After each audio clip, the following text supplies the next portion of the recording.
Dear students, तो multi variable calculus का आज हमारा लेक्चर नंबर 2 है, जिसमें हमने डबल इंटीग्रल वाला टॉपिक स्टार्ट किया हुआ था, जिसका क्वेश्चन 1 हमने कर लिया था इससे प्रीवियस लेक्चर में। आज हम इसका क्वेश्चन नंबर 2 देखते हैं।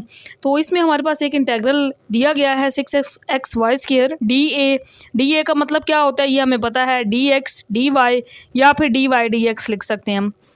तो यहाँ पे रेंज आर जो है वो हमें बताई गई है। फर्स्ट वाली जो रेंज होती है ना, ये एक्स की होती है। ये आपने एक चीज़ याद रखनी है कि ये आप एक्स की वैल्यू लेंगे, रेंज ऑफ एक्स, और ये क्या होगी, रेंज ऑफ वाई।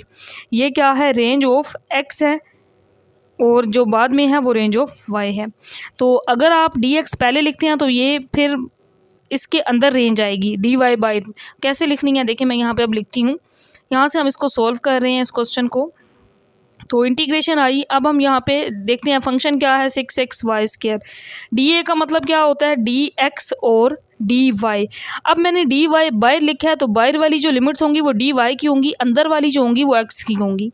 अब डी वाई की मैं पहले लिख लेती हूँ। ये है ना रेंज ऑफ वाई, वाई की बाहर वाली लिमिट्स होंगी 1 से 2 तक। डी एक्स अंदर है, तो अंदर वाली जो लिमिट्स हैं वो एक्स की हैं, और एक्स की यहाँ से हम देखते हैं रेंज क्या है, 2 से 4 है। अगर हम डी वाई को अंदर डी एक्स को बाहर लिख दें तो जाहिर है फिर लिमिट्स भी चेंज हो जाएंगी, डी एक्स की बाहर वाली हो जाएंगी, डी एक्स के अंदर वाली हो जाएंगी। तो इस तरह हम लिमिट्स को चेंज भी कर सकते हैं, यानी कि इसी क्वेश्चन को मैं लिख के वैसे बता देती हूँ, सोल्व हम इसी तरीके से करेंगे, इस तरह भी कर सकते हैं। लिमिट्स तो बाद में लिखते हैं हम।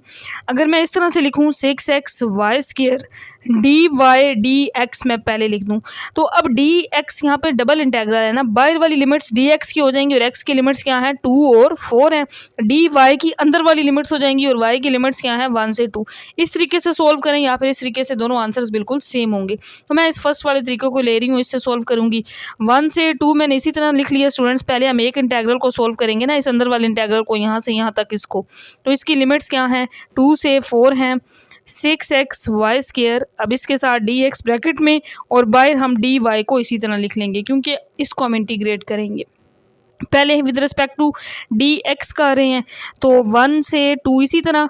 एक्स के रिस्पेक्ट से वाई कांस्टेंट है, 6y² कांस्टेंट है, मैं इसको बाहर लिख लेती हूँ ब्रैकेट से, और 2 से 4 इंटीग्रेट हम करेंगे सिर्फ x को, और with respect to D X, तो यहाँ पे डी एक्स लिख लेंगे, डी वाई बाहर आ जाएगा। अब हम इसको इंटीग्रेट करते हैं, तो 6y² ये बाहर इसी तरह, और यहाँ पे लिमिट 1 से 2 इसकी इसी तरह। x की integration with respect to x क्या हो जाएगी, x²/2, और लिमिट्स हमने इसके अंदर पुट करनी है 2 से 4, और बाय डी वाई इसी तरह आ जाएगा। अब ये जो 2 डिवाइड में है, मैं इसको बाहर लिख लेती हूँ, तो ये आ जाएगा 6y²/2, और अंदर रह जाएगा सिर्फ x²। x² पे मैं पहले अपर लिमिट पुट करती हूँ, तो ये 4 का स्क्वायर माइनस लोअर लिमिट, तो ये 2 का स्क्वायर हो जाएगा, और यहाँ पे 1 से 2 और डी वाई रह जाएगा।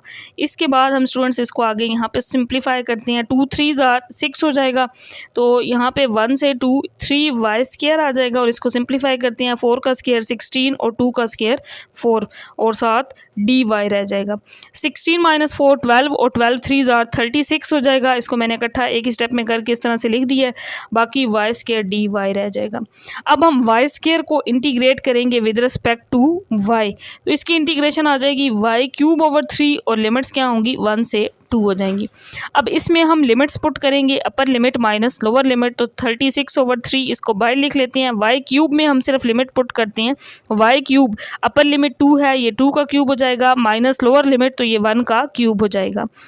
अब यहाँ कटिंग कर सकते हैं हम, 3 1 3 3 2 6, तो यहाँ पे 12 आ जाएगा, और 2 का क्यूब 8, 1 का क्यूब 1 आ जाएगा। 12 इसी तरह, 8 - 1 7। अब हम 12 को 7 से मल्टीप्लाई कर देंगे, तो मल्टीप्लाई करने से इसका आंसर आ जाएगा 84। तो ये हमारा लेक्चर नंबर 2 था, जिसमें हमने डबल इंटीग्रल का एक और क्वेश्चन किया है। इंशाल्लाह बाकी लेक्चर्स में हम इससे रिलेटेड और एग्जांपल्स और क्वेश्चंस को करेंगे।